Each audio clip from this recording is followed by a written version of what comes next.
with Hank Bachman, Roxanne Stein, Sam Nover with sports, and Dennis Bowman with the weather outside. Now, Channel 11 News. Good evening. A Pittsburgh neighborhood is standing up to City Hall. The neighbors are uniting behind a beat cop they want back on their streets. Howard Thompson is with the Live Eye and has more. Howard? Roxanne, I'm sitting here in the neighborhood that is usually patrolled by Officer Orlando Pilardi. He's not out on the beat tonight. He's been reassigned. And this afternoon, a number of people gathered to say they want him back. They gathered young and old, black and white, because they want a tough cop with a tough reputation back on their beat. That cop is Officer Orlando Pilardi, who has been reassigned because a civil rights complaint was filed against him by the NAACP on behalf of one James Moore. This is a list of tenants who live on Brighton Place and in the Brighton Place area. And the consensus of the tenants in this area and the residents is that we want Officer Pilardi back as soon as possible. No doubt Brighton Place is a tough neighborhood, and it has its problems. This store has been here for 39 years, and now it's moving. They just keep robbing us and taking what they want to take. You know, we're just here to make a living. Nobody seems to understand that. Officer Pilardi deals with these problems in his own way. I don't allow people from the Hill District coming down to Brighton Place buying drugs. I don't allow the people from Manchester coming down to Brighton Place and buying drugs. I don't allow the people from Northview Heights coming down to Brighton Place and buying the drugs. Them people have rights too. An unofficial neighborhood poll shows that 171 people want Officer Pilardi back on the beat. However, the poll also indicates that one person in particular doesn't. James Moore filed the complaint against Officer Pilardi. Leave me alone. I'm permitted to walk up and down the street. I was born with that right, and I went to the service and earned that right. Some residents say Pilardi uses Gestapo tactics. I asked the officer what he does when a stranger comes into the neighborhood. Approach and ask you for your ID. Second of all, ask you what you're doing in the neighborhood. If you had a legitimate reason, that's fine. Okay, now I also asked Officer Pilardi, just in continuing with that conversation, couldn't he understand how some people perceive his tactics as Gestapo when he questions complete strangers who walk into a neighborhood that happens to be a public area? He bluntly told me that Brighton Place is not Mount Lebanon. Now, Officer Pilardi says he will not change his tactics unless he is told to do so by one of his superiors. And as far as him coming back to this particular beat, Inspector Donald Albrecht says that the department will review the situation and make a decision in the weeks ahead. With the Live Eye on the north side, Howard Thompson, Channel 11 News. Hank and Roxanne, back to you in the studio. Okay, Howard, a neighborhood vote of confidence. Thank you, Howard. A trucker who fell asleep at the wheel this morning is blamed for a turnpike wreck that killed the driver of another rig. It happened in the westbound lanes of the turnpike, 5 miles east of Donegal. Daniel Castro of Reading fell asleep, his truck wiping out 250 feet of guardrail before flipping onto its side. He's hospitalized in critical condition. A Washington County trucker who plowed into Castro's rig died. He was 52-year-old H.O. Campsey of Amity. One of the westbound lanes was closed for most of the day. Police say Castro could face charges in Campsey's death. Roxanne? In Newcastle, 2 young men who were drag racing have been charged in the death of a man who was painting lines for crosswalks. 41-year-old John Ferry was run over about dawn today as he worked in Newcastle. Police say 24-year-old Wayne DeFonso and 21-year-old McLaren were drunk and racing through the town when they hit Ferry. Greensburg police will begin showing stolen goods recovered from the home of convicted burglar and murderer Charles Welch to other police departments next week. The loot, valued at more than $190,000, includes over 2,000 items. Police believe Welch drove from his Greensburg home to communities in Allegheny County to steal. He was arrested near his home August 7th.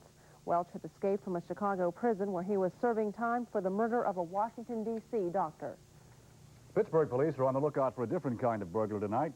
Channel 11 News has learned of a rash of thefts at computer stores, but one chain is taking steps to stop this high-tech crime, and David Johnson is at one of those stores in the North Hills with a Live Eye report.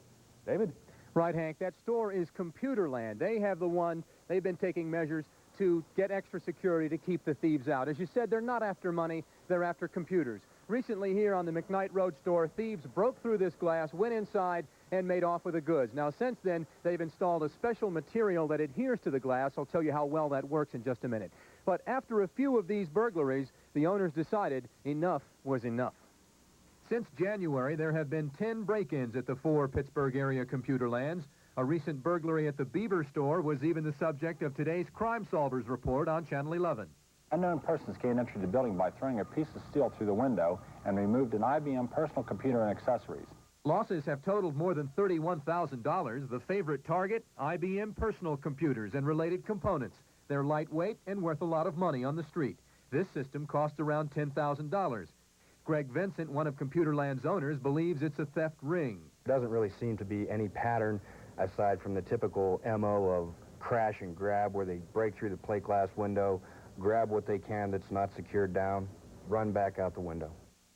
After the break-ins continued through June, the owners decided they had to do something, so they went security crazy, installing new alarm systems and locking down the demonstrator models to the floor. But perhaps the most effective security measure they've taken is to install a thin piece of clear plastic to all their exposed glass, making it virtually impossible to break through.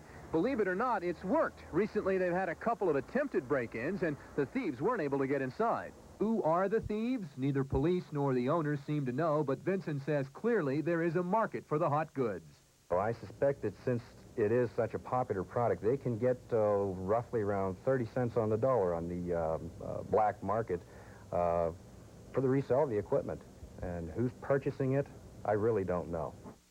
Now, the cost of all these security measures, about $10,000. That's a lot of money, but they say it's well worth it. After all, a PC with all the related components costs about $10,000. With a live eye in the North Hills, David Johnson, Channel 11 News. Now back to Hank and Rox. Interesting, David. Thank you. Okay. Roxanne? 2 members of the DMS were sentenced today for disrupting a Christmas party at Shadyside Presbyterian Church last December. Paul Brandt and Dale Wharton pleaded guilty to disorderly conduct charges. Last December, the pair crashed a church party where skunk oil was thrown on a group of parishioners, which included children. Brandt and Wharton were fined $860 and given a year probation each. Similar charges against Reverend William Rex were dropped because of lack of evidence. Arrests and gunfire today as strike tensions mounted at Wheeling Pittsburgh Steel's plant in Beach Bottom, West Virginia. First, 10 picketers were hauled off to jail for blocking access to the plant, and then later 2 bullets hit a truck rolling into the plant. Problems of a different kind at a Beaver County plant. LTV Steel is closing up shop, adding another 50 people to the unemployment rolls. Cynthia Fodor with more on the story. The closure of the LTV plant has steel workers on the other side of town worried. They're afraid Babcock and Wilcox will be next. Beaver Falls is one of the most active communities around this district. It's becoming a ghost town. Carl Rudy has worked for Babcock and Wilcox for 35 years, but he and 2,100 others at B&W now live under the weight of uncertainty. B&W says it will also close if the union does not accept wage and benefit cuts. If I'm going to starve to death, I'm going to starve to death on my front porch. And with these concession packages the company wants, it's utterly ridiculous. The few men left working here at the Eastworks know they have only 2 more weeks on the job. This department is being cleaned out now and will close completely the end of this month. Babcock and Wilcox already has laid off 3,300 workers during the past few years. The company is the largest employer in Beaver County, and talk of a closure is not only affecting the steel workers. You have a major facility in your backyard that has been very supportive of the community, as well as bringing in retail dollars to the commercial district. They can't help but worry about it. With most of the other mills in the area already closed, residents are praying that B&W and the union reach an agreement soon. Cynthia Fodor, Channel 11 News, Beaver Falls. Municipal employees in Braddock are grumbling tonight. They continue to work without pay. A financial crunch has forced up to 47 employees to go without paychecks. But officials say police and street department workers are staying on the job. Braddock's financial picture is expected to improve next month when it receives its quarterly tax revenues. Roxanne? And still ahead, the trail goes cold for a missing baby. And 1 in a million, the Pittsburgh subway marks an early milestone. Be right back. Atlantic Home Equity Loan. Pittsburgh area. Sharon Fitzgibbon left Pittsburgh yesterday after a week-long search for Michael that turned up dry. Does the baby look like a boy or a girl? There have been many phone calls from people all over the United States who claim to have seen Tammy and the baby. Media attention in Pittsburgh last week was stifling. Now Sharon has returned to her home state to tell her story on a Baltimore television station. And from there, Sharon will be getting Michael's picture on an early morning network show that will air sometime next week, allowing the boy's face to be seen all over the country. Meantime, Pittsburgh police are still working on the case. but don't know when Sharon Fitzgibbon will return to this area. Hank? Roxanne? Hope the child turns up. Thank you. Thank you very much, Brissa. Some bad news tonight for thousands of bus riders. Pat is preparing for its biggest service reduction in its 21-year history. Come Sunday, 8% of Pat's routes will be eliminated to bring operating expenses in line. But the news was good for at least one rider of Pittsburgh's new subway system. Vicki Rogel tells us more. Suzanne, I would like to congratulate you. You are the 1 millionth rider on the subway. With relatively little fanfare, Pat honored one of its biggest fans, the 1 millionth rider since opening day 6 weeks ago, Suzanne Ruby of Jefferson Borough. She received a special citation, a free month pass, and dinner at the Grand Concourse, a Station Square restaurant that's done very well by the subway. I thought there was a celebrity coming. Well, there is. You? Pat Chairman James Roddy is celebrating. Ridership is up from a weekday average of about 8,500 to more than 19,000. We had 250,000 the first 4 days of opening the subway, and we thought that the numbers would drop off, that it would be a lot of people coming out just curious about the subway. But the numbers have held up very well. The numbers are especially impressive for the Station Square shops and restaurants. As many as 2,000 riders are abandoning downtown for lunch across the river. Business here is up 15%. Even riding in the old streetcars hasn't dampened the enthusiasm. Downtown merchants, for the most part, say the subway has been good for business the last 6 weeks. Recent sales promoting the subway have increased sales for downtown stores by another 19% over last year. Vicki Rogel, Channel 11 News, downtown. And you may think you know your way around downtown Pittsburgh when suddenly you look up and you think it's really been a bad day. What you think is 6th Street is labeled 42nd Street. Well, it is, but only for a couple of days. The name has officially been changed. Dancing in the street today to celebrate the opening of the National Broadway Touring Company of 42nd Street. The Civic Light Opera runs from August 20th to September 1st. The city cooperated by officially changing the street name to match the title song, which inspired one city official to step in time. Ooh. It's a good show. I just saw that up in Fun City. Yeah, you made a stop to New York. Yeah. Huh? What you got, Sam? Well, we've got 8 players who are still members of the Steeler family, but they'll be of little use to the ball club in 1985. We'll have that story, and Pete Rose is in town when we come back. At Red Lobster, you know you're getting only the freshest fish, because the ocean rewrites our menu all the time. There's never been a better time, never been a better place. Red Lobster's just filled with delicious fresh fish and seafood. So it's no wonder the fish aren't the only ones biting. There's never been a better time for seafood. Red Lobster for seafood. We're #1, and we've earned it. We're Benson Lincoln Mercury, Pennsylvania's #1 Lincoln Mercury dealer. During Benson's 17th anniversary, the 85 Cougar is priced at $10,999. This special edition includes automatic transmission, air conditioning, AM/FM stereo, speed control, tilt wheel, and rear window defroster. The 85 Cougar, only $10,999. Benson Lincoln Mercury. We won't be satisfied till you are. Route 51 South, minutes from Century 3. Water systems, which is the most obvious and pertinent one. And secondly, with 8 million people out of work, there's an opportunity, I think, through creative financing to kill 2 birds with 1 stone. 1, get these needs met, and 2, get people back to work and do it without any significant impact on federal spending. Besides revamping the water system, the senator is concentrating on the jobs that legislation will create, jobs repairing the aging water system. Meanwhile, Senator Arlen Specter in Greensburg today has pledged his support for developing the old Greensburg train station. City officials there want to revitalize the area and build a sort of mini station square in the Westmoreland County community. Senator Specter says the investment tax credit and urban redevelopment grants could play a vital role in the train depot's future. Could be revitalized. It has in the past been a thriving community. There are possibilities. Then they either fantasize some more or they just decide, well, he isn't worth it after all. It's interesting to see what they do. I just wanted to see them because they make fools out of themselves. Brenda Waters, Channel 11 News, downtown. A little guy who knows a lot about bravery joined the Pittsburgh Fire Department today. He's 7-year-old Justin McCoskey, the muscular dystrophy poster child for Western Pennsylvania. The son of Walter and Anna Marie McCoskey of Verona, Justin made friends at the Uptown Firehouse today. Pittsburgh firefighters are gearing up for their Fill the Boot Tag Day to benefit MDA. And, of course, everybody is gearing up for the Jerry Lewis Labor Day Telethon on Channel 11 to fight MD. So good luck, little Justin. Rock? Oh, that's nice.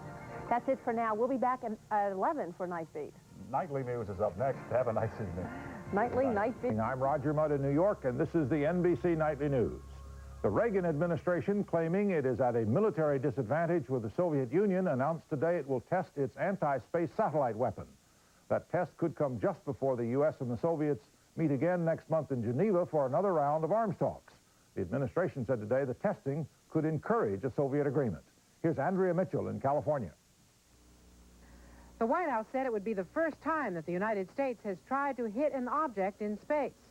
Despite Soviet calls for a halt to such tests, spokesman Larry Speake said, "We have to test, and we have to test now." National Security Advisor Robert McFarlane said the tests are necessary to counter an existing Soviet weapon.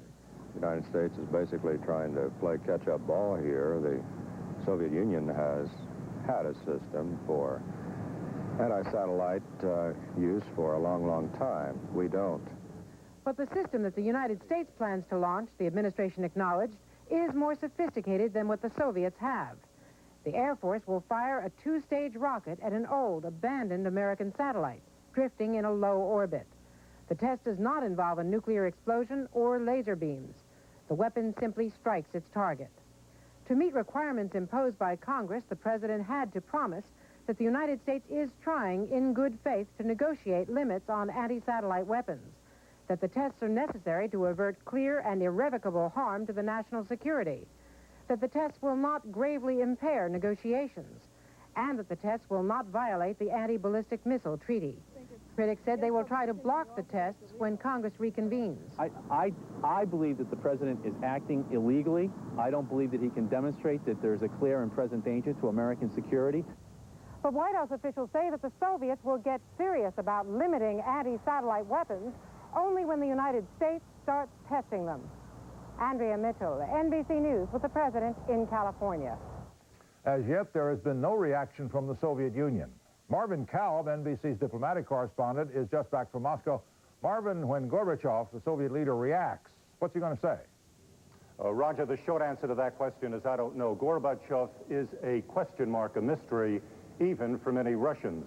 But it is clear that this ASAT decision, the anti-satellite decision, the test, is not unexpected. The Russians knew it was coming. And from that point of view, it is unlikely to have any major impact one way or the other on the arms control process in Geneva or to force Gorbachev to back out of the summit meeting with President Reagan. It is simply another step in a continuing arms race between the two sides. Based on what you learned in Moscow, what do you think the impact of this test will be on the Kremlin's view of the Reagan administration? Well, Roger, what I was told in Moscow and what the Russians seem to believe is that the United States is hell-bent on achieving what they call a first strike capability. They return to that theme over and over again. And in the ASAT context, it means they think that the U.S. is trying to knock out their communication satellites and leave them blind.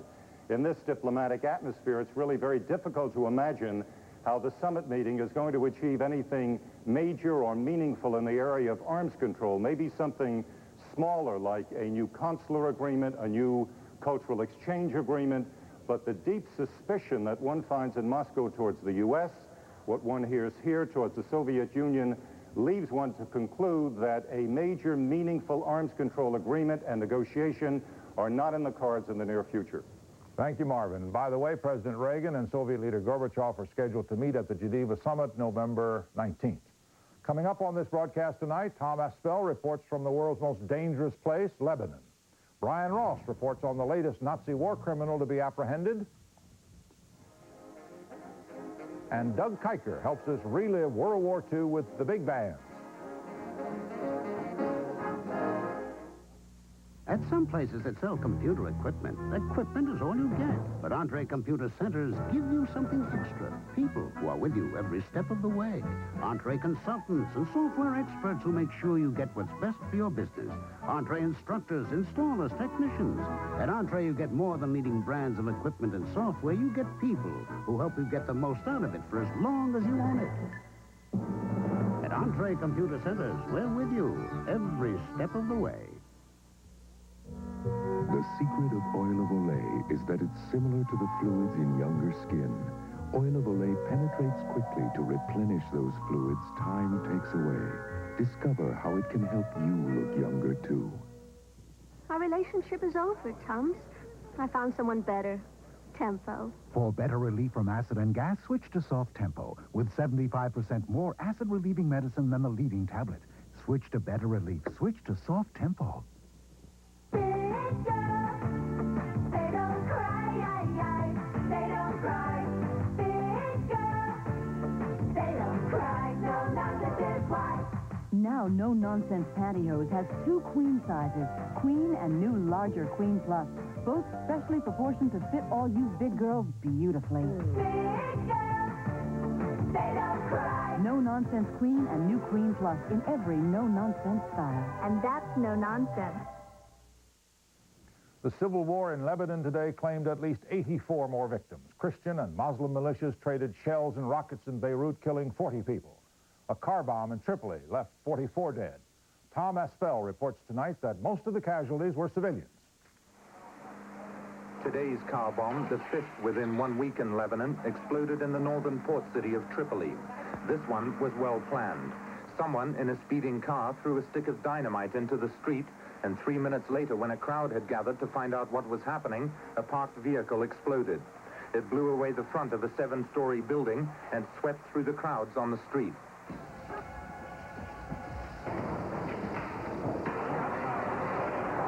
The rest of the country, particularly Beirut, had its own problems to deal with. More than 5,000 artillery shells, rockets and mortars landed in residential areas of Beirut, starting fires, wrecking apartment buildings, and keeping most of the capital's population underground. Hospitals took in more than 100 casualties during the fighting. The vast majority of them were civilians. The presidential palace in the hills overlooking the city was hit, and there are now increasing demands for the resignation of Christian President Amin Gemayel. Calls for a ceasefire have been ignored, and Lebanon is still moving towards another all-out civil war. Tom Aspell, NBC News, Beirut. The bloodshed in the Middle East was not confined to Lebanon. In Cairo today, an Israeli diplomat was ambushed and murdered on his way to work. His wife and another woman in his car were wounded. Rick Davis reports tonight that Egyptian and Israeli officials see the killing as an effort to drive a wedge between the two countries. The body of Israeli diplomat Albert Atraki on the ground at the door of his car.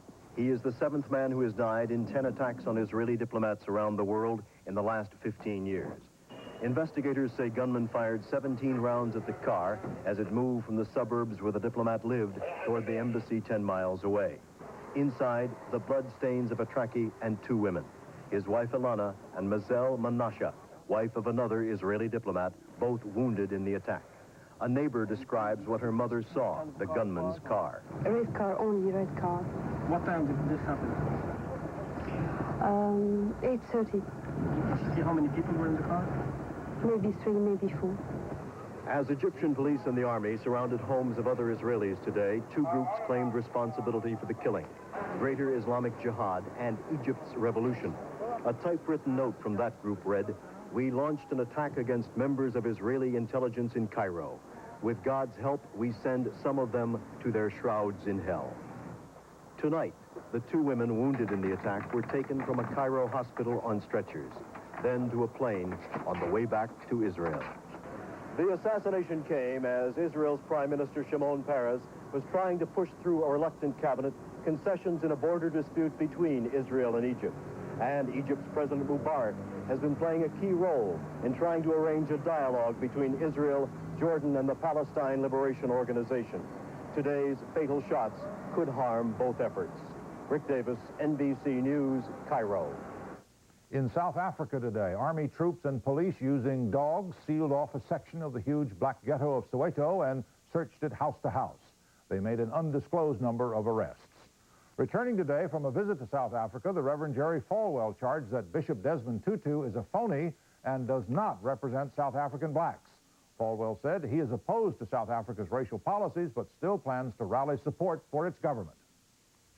We're going to challenge the millions of Christian Americans who listen to our pastors and our television and radio preachers, and to the 100,000 pastors who are heading congregations who are a part of moral majority, to urge their people to buy Krugerrands, to invest in companies that invest in South Africa, and to remove investments from those companies that have removed investments from South Africa because of compassion for black persons who are going to be starved, particularly children.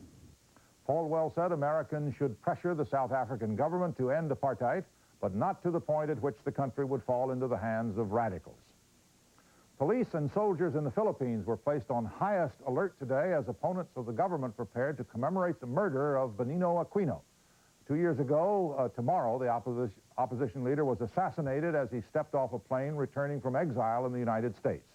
2 big protests are planned in Manila.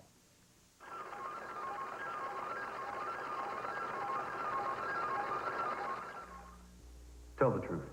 Is there a really great tasting decaffeinated coffee? Oh, yes. Taster's Choice Decaffeinated. It's made with the same superior Arabica beans found in gourmet coffee stores. Naturally decaffeinated, using only water and natural decaffeinators for the purest coffee taste. Naturally decaffeinated Taster's Choice. One more reason why the choice for taste is Taster's Choice. I don't want some wimpy tasting cereal. If you want bushels of taste, Fruitful Brand. I don't want some itty-bitty taste. Peaches, raisins, apples, figs. Fruitful Brand. Did you say peaches? Bushels of flavor swimming in the flakes. Fruitful Brand has bushels of taste. High fiber Kellogg's Fruitful Brand. Now with even more fruit, because we added peaches. Bushels and bushels and bushels of taste in Kellogg's Fruitful Brand. Now with peaches. Your days go by fast. Your work never seems to end. That's why Whirlpool washers and dryers are designed to make your world a little easier. They have a super wash cycle for the dirtiest dirt and a gentle cycle for your delicate knits. Whirlpool, quality appliances. We're making your world a little easier. Whirlpool makes it easier. Last week, an accused Nazi war criminal, Bohdan Kozy, disappeared in Costa Rica after American officials disclosed his hiding place. He's accused of committing some of the worst Nazi atrocities in World War II. Tonight, the search is over. Brian Ross reports. After a week in hiding, accused Nazi war criminal Bohdan Kozy was taken into custody last night by Costa Rican police. And today, he was turned over to Costa Rican immigration officials, who will now decide what to do with him. Kozy had lived quietly and in luxury in Costa Rica since early this year, after fleeing from Florida, where American authorities were just about to deport him to the Soviet Union to stand trial for murdering Jews in the Ukraine. Kozy left his house hurriedly last week after U.S. Marshals tracked him down in Costa Rica, and American authorities disclosed where he was. Last night, after turning himself in, Kozy accused the American Justice Department and NBC News of cooperating with the Soviet KGB in fabricating charges that he murdered Jews during the war. That's all right. That's the way the Russians can get us. Oh, what do you think about the Jews? Jews? I never was against Jews. I had no reason about... I have nothing against Jews. Israel should be free. They suffer long enough. But American authorities say Kozy murdered members of this Jewish family and a 4-year-old Jewish child in cold blood.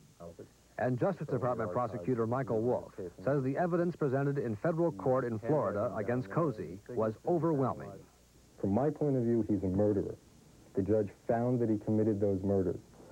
Late today, Kozy was still in custody in San Jose, while Costa Rican officials tried to figure out what to do with a man accused of murders that happened 40 years ago in a place far from Costa Rica.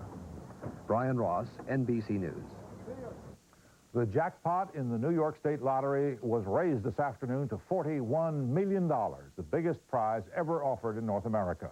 Lottery tickets were snapped up today at the rate of $19,000 an hour. But the lines of the buyers grew so long that officials had to curtail the hours of sale. The winning number will be drawn tomorrow night. The odds against picking the winner are 6 million to 1. Hello there. Ed suggested I remind you about Labor Day coming up, as some of you may have forgotten to buy your presents. To be honest, I haven't even bought mine yet, I guess it's just human nature to wait till the last minute. If you can't think of what to get somebody, give them a case of Bartles and James premium wine coolers. Everybody likes them, and it is always nice to open your presents on Labor Day morning and find some Bartles and James. Well, have a happy Labor Day, and thank you again for your support. Oh, what's that, Muriel? A new brand cereal? It's new Fiber One. More fiber than any other cereal. Not more than Kellogg's All brand. Fiber One has more. More than Nabisco 100% brand? Fiber One has more. How could you have more than 100%? It has less sugar, so there's more room for fiber. Taste. Good. More fiber, huh? That's Fiber One. The one with more fiber. That's one for you, Muriel. It's one for you, too, Frank. Listen to the symphony of features only Renault Alliance offers.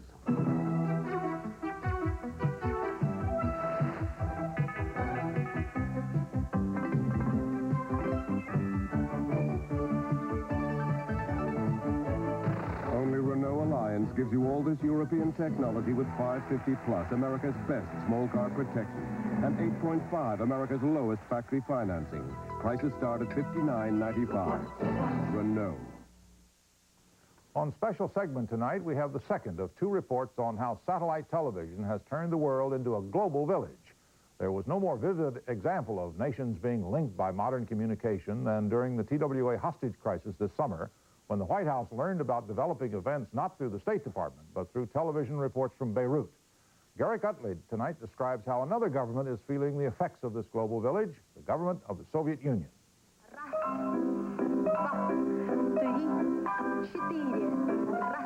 What you are watching is the morning program in Siberia, as it's being transmitted by satellite from Moscow to Vladivostok. And these members of the Soviet Studies program at Columbia University are watching it live in New York City. A satellite antenna dish on the roof permits them to take in Soviet television from sign on to sign off. I think, first of all, it's given our students a feel right away for the Soviets as people. Instead of as an abstraction, as a government, as the entities who conduct a specific kind of foreign policy, they see them as individual people. That is what a global village is supposed to be, people getting to know other people. It is possible because 22,300 miles up, a satellite orbits at the same speed the Earth rotates, and therefore is stationary over a fixed point. Today, there are more than 100 satellites capable of television transmission. The idea of a satellite network covering the world able to broadcast directly into people's homes was first conceived 40 years ago by Arthur Clarke, the science fiction writer and author of 2001. Today, he lives in Sri Lanka, and I talked to him by satellite. Direct broadcasting satellites are already blanketing much of the world, and that is just the beginning. There's nothing that can be done to stop them unless you actually physically shoot them down, which would be an act of war. There seems to be a conflict here between the imperative of the technology and what is happening and the resistance of some national leaders who don't want their systems changed. Who's going to win? The people who try to block the free flow of information will be swept aside by the tidal wave of technology. Good day and welcome to Euronet.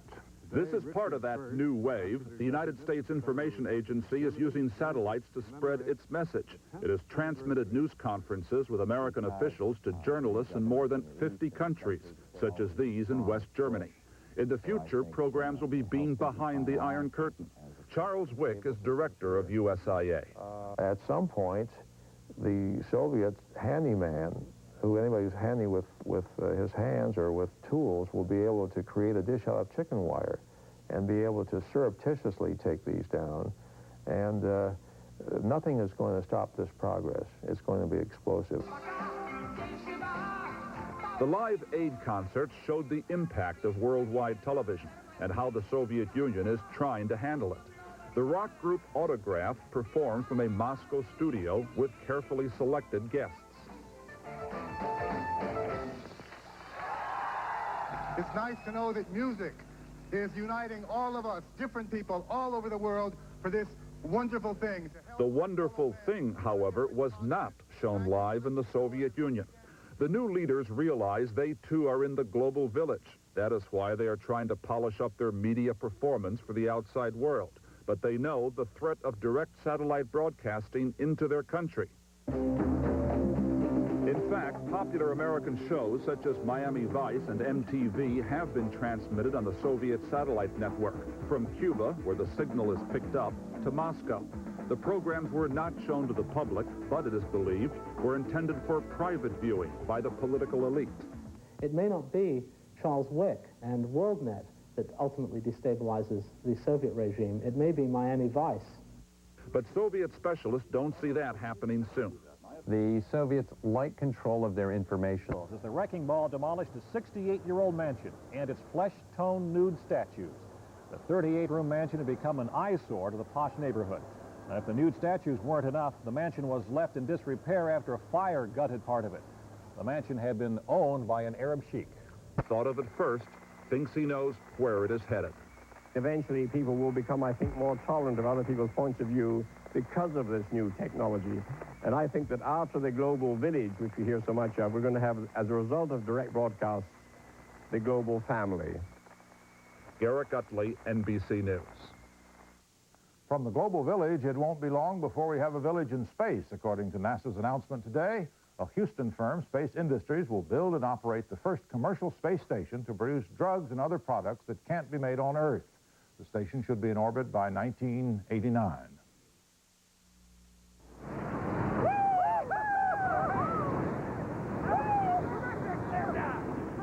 My maiden voice. You did great. Let's get that coffee. Only half a cup. Well, you love a hearty coffee. But the caffeine. It fell 0.4% from April to June. But there's been no slump in the advance fees publishers are paying for books by well-known political figures, which is the subject of John Chancellor's commentary tonight. John? Roger. News item. Simon & Schuster is talking to Fidel Castro about a book. The capitalist publishing house says it's been talking to the Cuban communist for some months about a book project.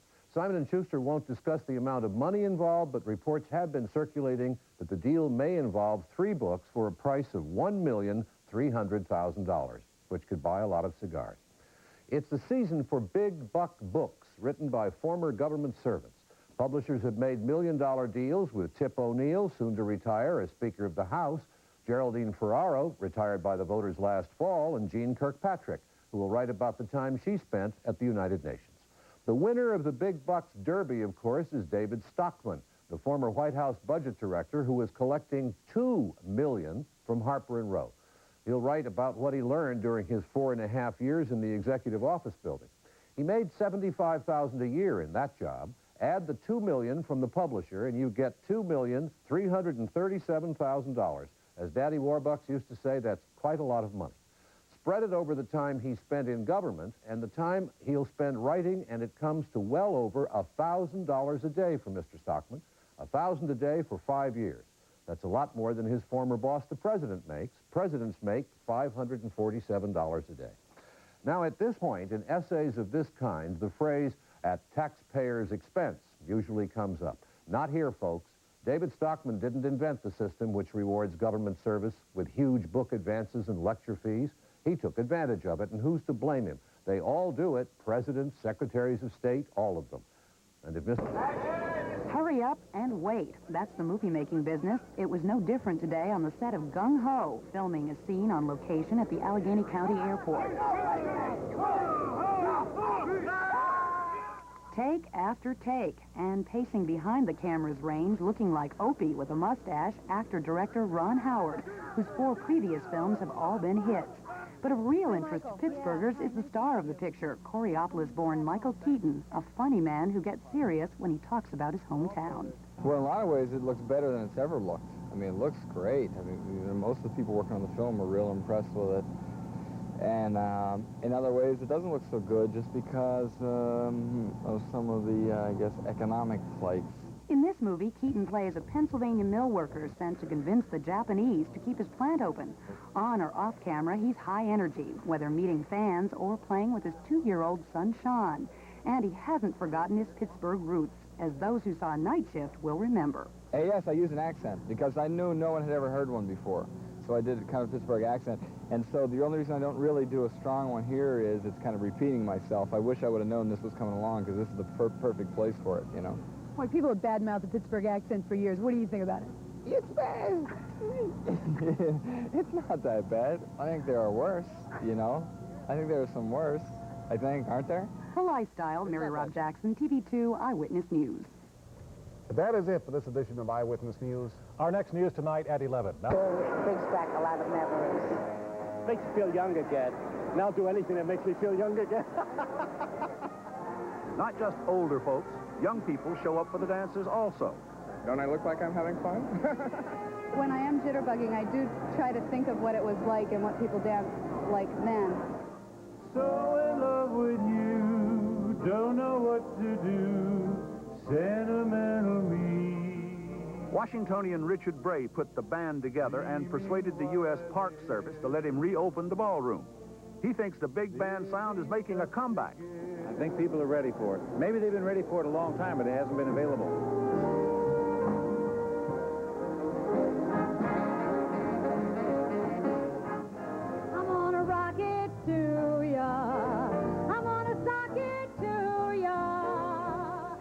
Whatever. They're packing them in this summer at Glen Echo and at other ballrooms like it all around the country. Oh, baby, let me love you. The big band sound isn't replacing rock, but it's alive and well and still kicking. Douglas Kiker, NBC News, Glen Echo, Maryland.